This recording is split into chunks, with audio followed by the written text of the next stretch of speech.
पुरानी हवेली भाग 2। खामोश दरवाजे। प्रारंभ। एक रात और गहराई। हवेली की दीवारें अब भी गूंगी थीं, पर हवाओं में कुछ बदल चुका था। सुबह के उजाले में भी रवि को नींद नहीं आ रही थी। नेहा चुपचाप बैठी खिड़की से बाहर देख रही थी। उसकी आंखें रात की किसी याद में जमी हुई थीं। क्या तुमने भी वो सुना था? रवि ने पूछा। हाँ। नेहा की आवाज कांप रही थी। मैंने देखा भी था। वो परछाई, उसने मुझे देखा था रवि। वो मुझे देख रही थी, मुस्कुरा रही थी। हवेली का रहस्य खुलता है। साक्षी और रोहित पास के गांव से पानी लेने निकले। गांव वाले हवेली का नाम सुनते ही कांप उठे। आप लोग वहां रुके हैं? वो ठाकुर की हवेली? अरे बाबा, वहां कोई नहीं जाता, एक बुजुर्ग ने बताया। सालों पहले वहां ठाकुर रणवीर सिंह अपनी पत्नी और नौकरों के साथ रहते थे। एक रात सबके गले काट दिए गए। सिर्फ ठाकुर जिंदा बचा। पर अगले दिन उसने खुद को उसी शीशे के सामने फांसी लगा ली थी। कहते हैं उसकी आत्मा आज भी वहां घूमती है, अपने किए का प्रायश्चित करती हुई। रोहित की आंखें फटी की फटी रह गईं। उसने फौरन ये बात बाकी साथियों को बताई। रात का दूसरा पड़ाव। उसी रात हवेली की घड़ी ने 12 बजाए। एक भयंकर चीख ने सबको जगा दिया।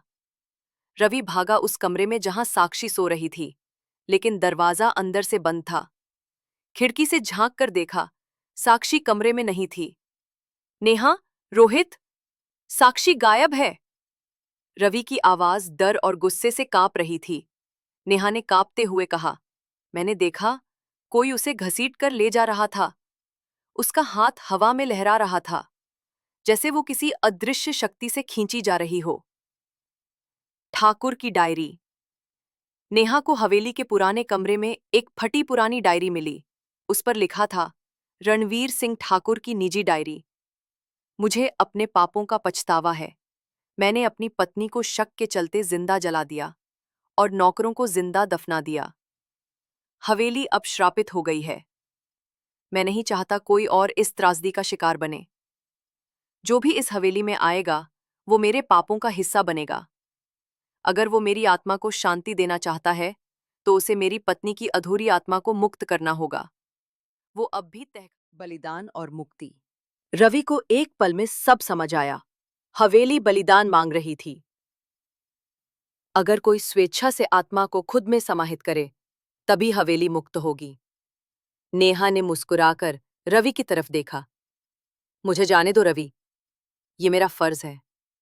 और फिर एक पल में सब थम गया। सुबह का सूरज। अगली सुबह रोहित और रवि हवेली से बाहर निकले। साक्षी बेहोश थी, पर जिंदा। नेहा नहीं थी, और ना ही वो शीशा। गांव वाले कहते हैं हवेली अब शांत है, और हर पूर्णिमा की रात हवेली की एक खिड़की से रोशनी आती है, मानो कोई लड़की वहां दिया जला रही हो। एक अधूरी आत्मा जिसने अपना संकल्प पूरा किया। अगला भाग। क्या हवेली सच में शांत हो गई है, या क्या अब किसी और को चुना जाएगा? एक नया मेहमान।